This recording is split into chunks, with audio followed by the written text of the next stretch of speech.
We will start with alkanes today. You know alkanes are saturated hydrocarbons and they contain a single bond.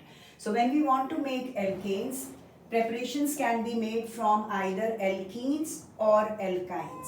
Alkenes which contain a double bond, alkynes contain a triple bond. So when a double bond compound combines with something, it undergoes addition reaction. Addition reaction. So addition reaction means there are two hydrogens here. One will get attached at one carbon atom, the other at another carbon atom, and your product will become CH3 single bond CH3. Similarly here, this is propene. Double bond is present here, so reactions take place at the double bond. Again, one hydrogen attaches here, another hydrogen attaches here.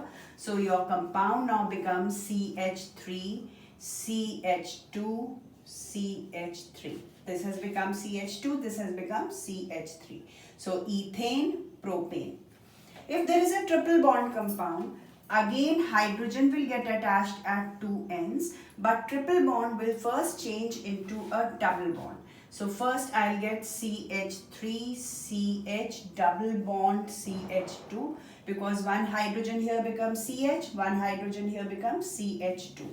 This is going to further react with another molecule of hydrogen and change into this hydrogen again attaches here and here. So your product now becomes CH3, CH2, CH3.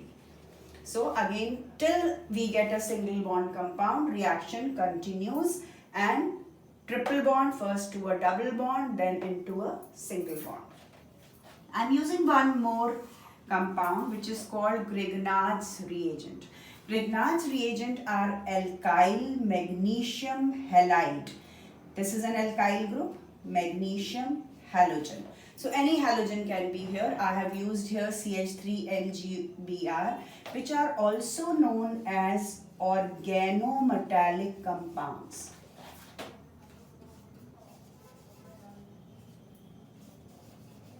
Which contain organic compound and a metal. So organometallic compound.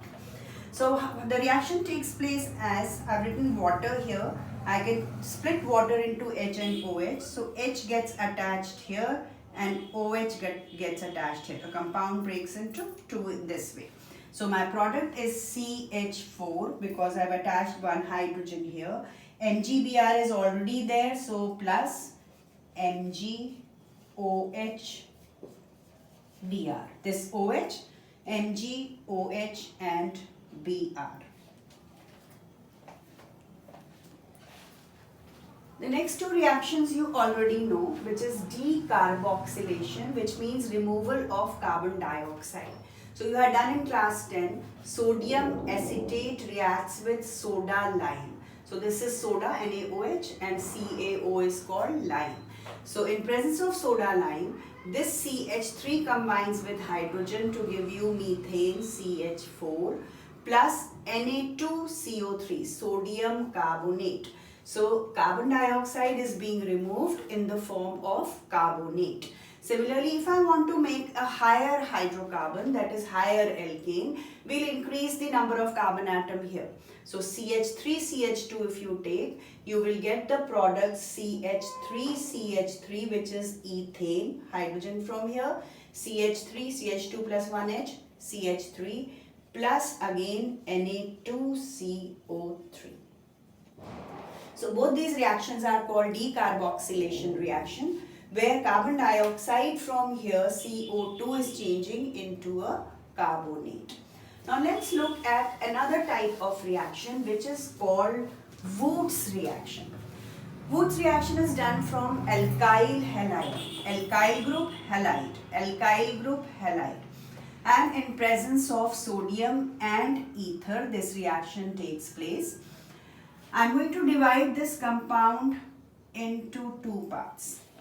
CH3 and CH3 will attach.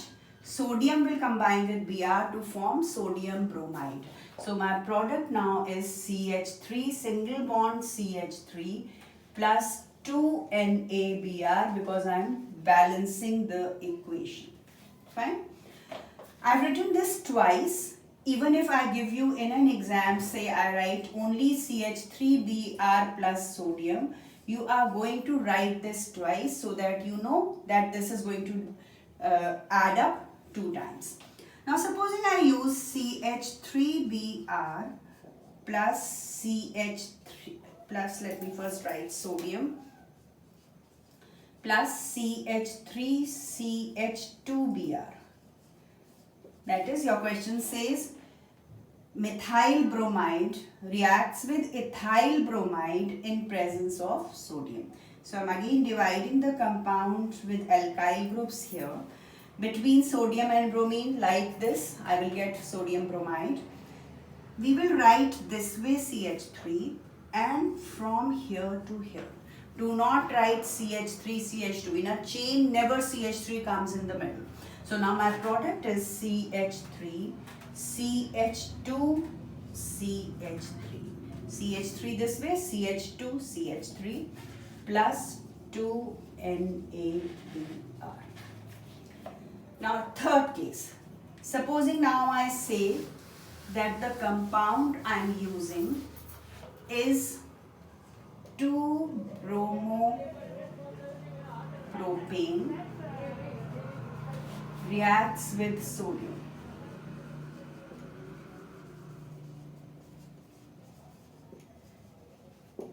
So 2-bromopropane means I'll make 3 carbon atoms propane. At place 2 is bromine. So this one is CH3. In this case, I can get 1 CH and CH3. This is 2-bromopropane. I hope you understand that same compound can be written this way. This and this is the same. In the middle carbon atom, there is bromine. So plus sodium. Plus I am going to write this compound again, CH3, CHBr and CH3. So again, remove bromine from here, sodium from here, bromine from here.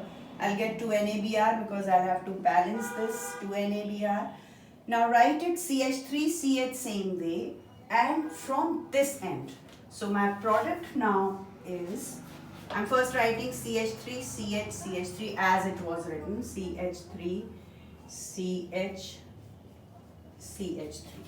Now I have to write from this end. So I'm joining from this CH, CH. This CH contains 1 CH3 here and 1 CH3 here.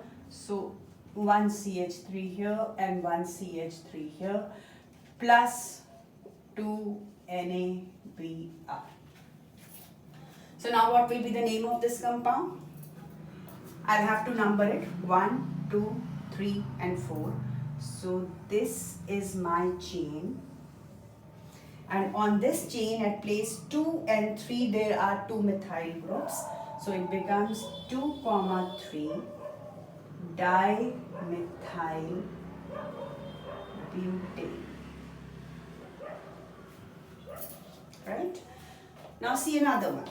Supposing I say 2-bromopropane reacts with sodium and with 1-bromopropane.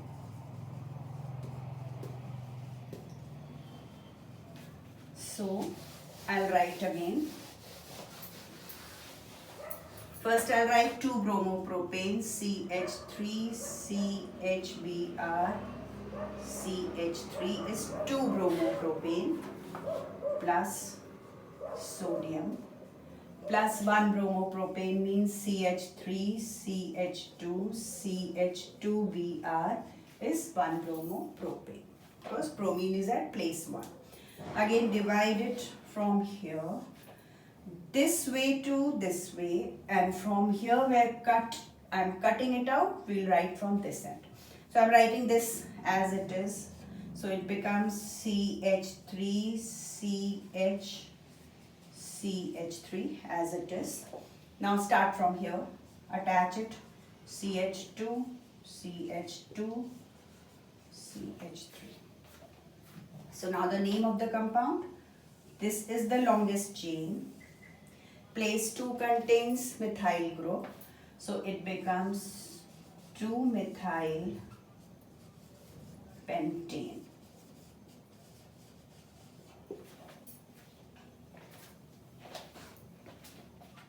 Another method is known as Kolbe's electrolysis. Kolbe is the name of the scientist, and electrolysis, you already know what it means.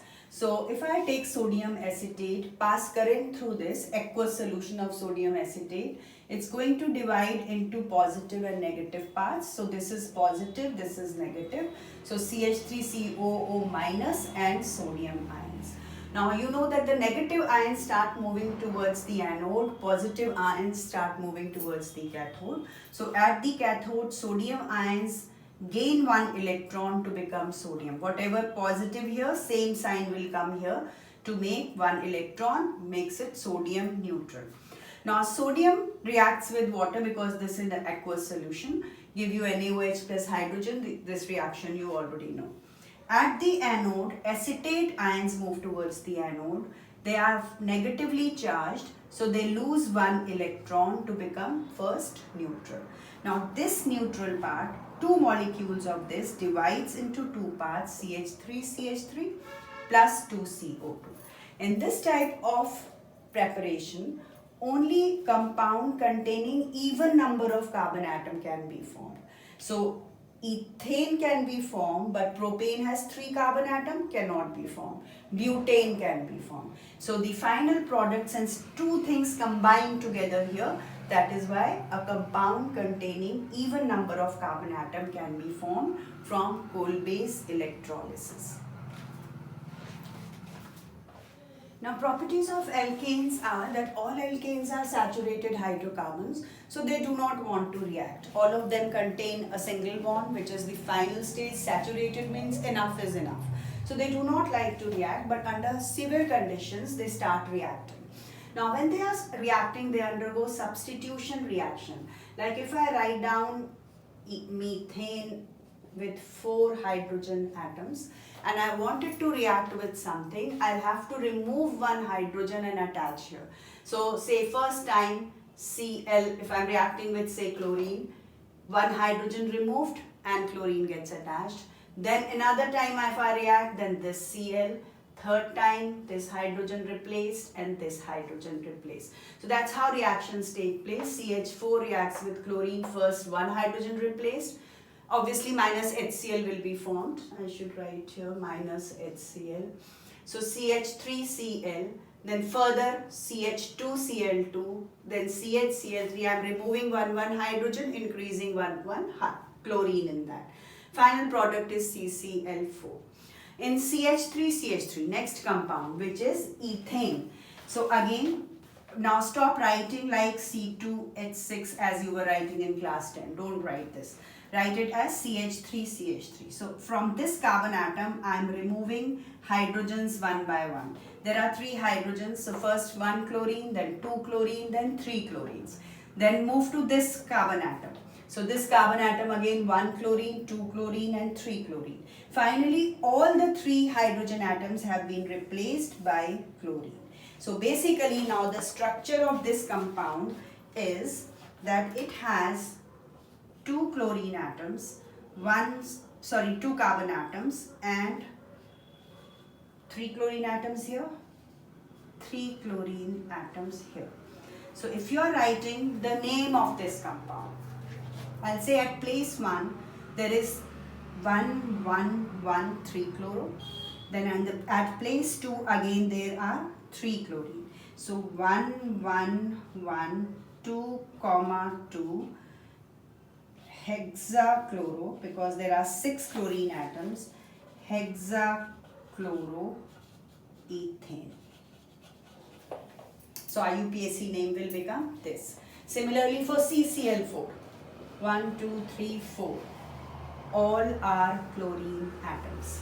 So they are on 1 carbon atom, which is a methane, and place 1. So 1, 1, 1, 1, 4 chlorine atoms, that is tetrachloromethane, because there is 1 carbon atom.